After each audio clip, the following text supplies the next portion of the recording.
Good day, and welcome to the Budding Entrepreneur Podcast. I'm your host, Randy Bridges. In each episode, I cover my experiences, both good and bad, of being a business builder, as well as my journey through the crazy world of entrepreneurship to reach my goal of earning $10 million a year.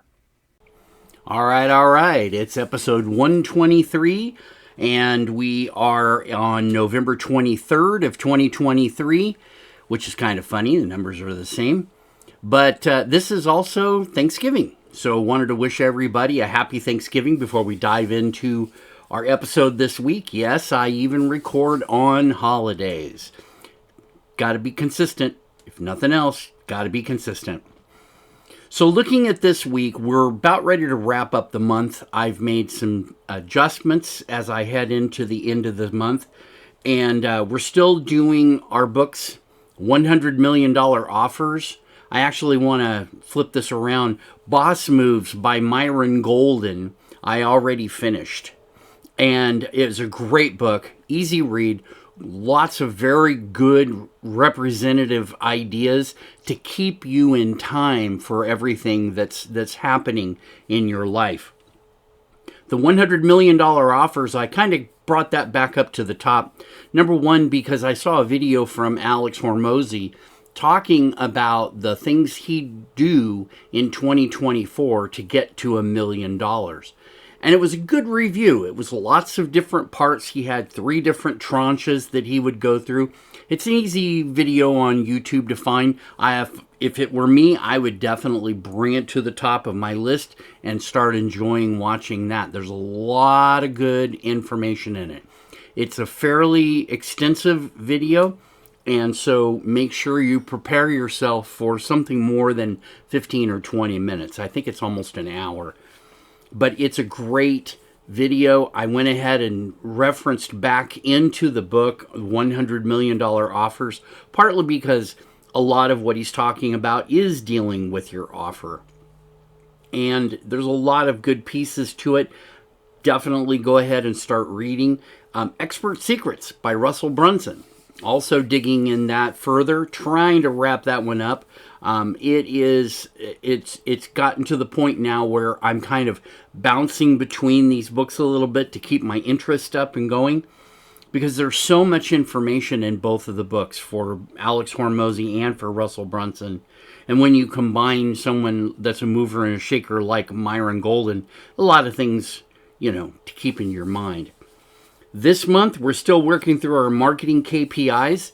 Lots of good knowledge coming out of those. I did some more bulk email, if you will. Got that out of the way, which brings me to the cold to warm conversion. I've been sending out my batch emails, trying to cover as much ground as I can with this conversion from cold to warm. It does take time when you're doing it by email.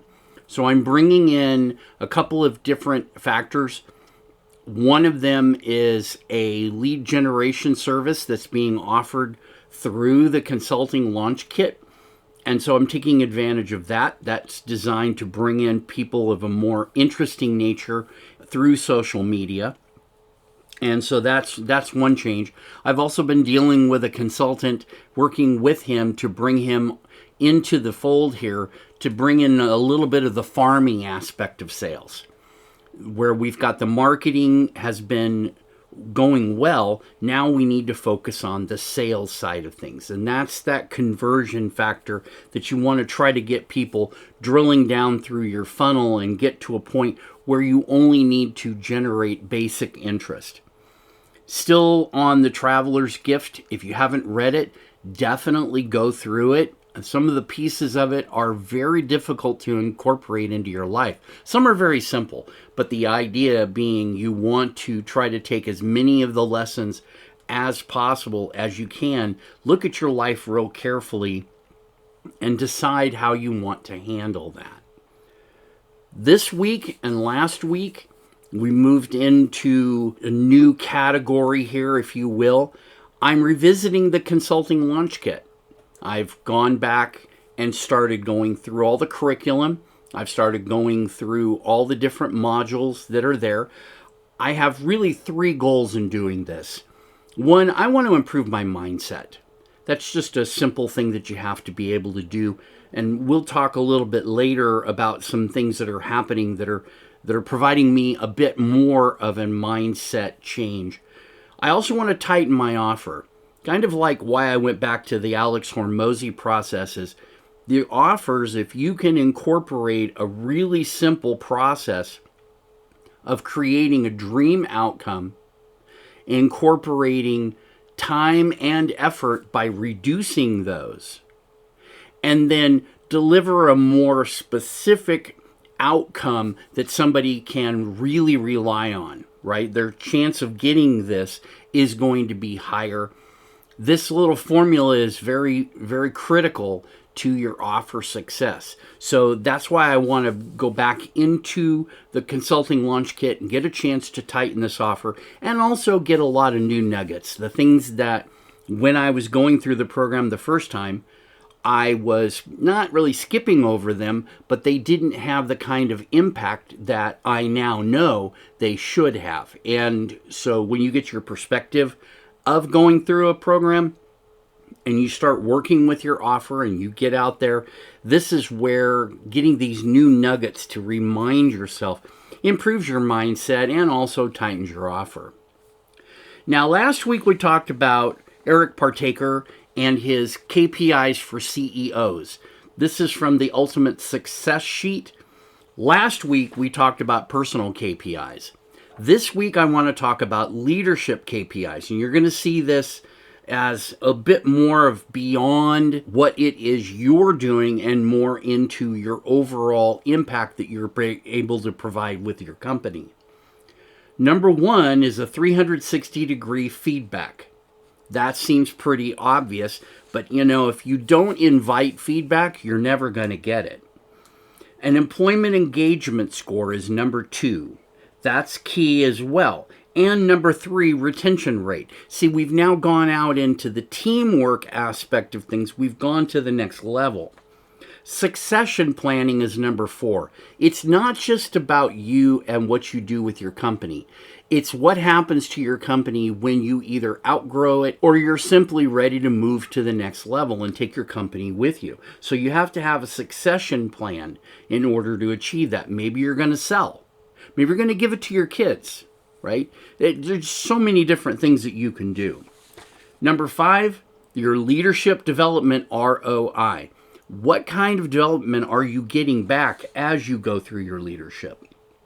Number six, communications effectiveness. That also, you can see how these all kind of revolve around the team as a leader. Number seven is your decision-making speed. Money loves speed. That comment has been said many, many times, and I agree with it. The faster you can make decisions, the quicker you make a decision, the quicker you get to your money. If you make this exorbitant plan that simply just needs to have everything in its way, what do you do if it doesn't work?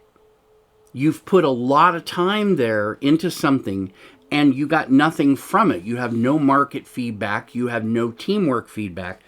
So the decision-making speed with which you can make decisions, as you increase it, chances are you're going to be much more effective. And finally, innovation index. This one is how innovative are you within the framework of being a leader. So that's our KPIs for this week. Next week, we're going to get into a bit more. I'm going to kind of take a high level next week of the business KPIs and hit the most important ones, some of which you may never have heard before. That's kind of a nice thing to have there, is new ideas. This week, in going through The Wealthy Consultant, I was introduced to a gentleman named Cody Jefferson. He's a former minister, so he talks very uniquely about things, but he was discussing this week on the Mindset Monday. He wanted to talk about how you go through and deal with challenges that come to you. For every front side that's a blessing, there is a backside that is a burden. Something that you have to earn your way through on the backside. Whereas the front side's this nice shiny object. The backside is that murky, gluey things that might not really resonate well with you. And he talks about some examples of that. The front side maybe is responsibility. But in order to be responsible, you also have to handle stress well. And you may not be prepared for that. Notoriety often leads to criticism. Influence often leads to attacks. Leadership leads to a sense of responsibility, and promotion leads to pressure. Now, each of these are trade-offs to the other, but you can see that if you can't handle the backside, things can get really bad if you get the front side. And he said that this is a great thing. He said, you don't get what you want without getting more of what you don't want. And that is a really good concept to keep in mind. You're gonna have to get more of what you don't want. And there's another thing that he brought to the table. He said, sometimes the delay in getting what you want on the front side is because you need to develop the expertise to be able to handle the backside. Essentially, it's seasoning. You have to become a more seasoned leader. And that's why these leadership KPIs are so critical.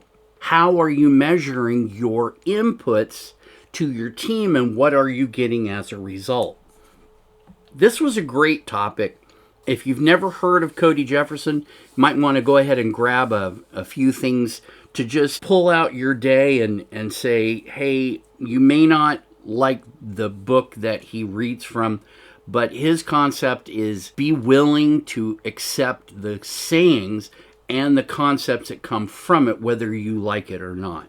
One quote that he had, if you're not ready for the responsibility of the front side, the backside will make you feel like your calling is a curse.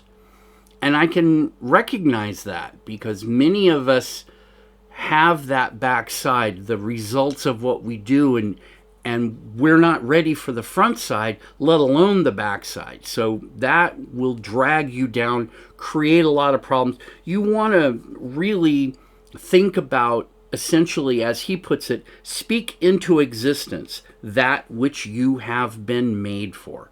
It's a great way to live your life. I'm doing my best to embrace it. There was a big test that he had, a whole series of questions that will give me and could give you the ammunition to deal with these things that are on the backside and learn to deal with them better. Stress is a killer. Until you learn to deal with stress as a business owner, until you deal with the things that come from it, it can kill you. You really don't want to be in that position if you don't have to.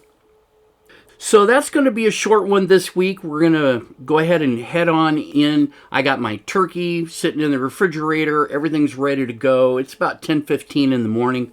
So I'm going to be doing a few other things before I get that all started today. I do wish you the best on this holiday. For you, your family, your friends, your loved ones, having them around you, anybody that you can incorporate into your life on this kind of a day. This is a day of giving thanks. This is Randy Bridges for The Budding Entrepreneur, wishing you the best in your health, your wealth, your family, your business, everything about you.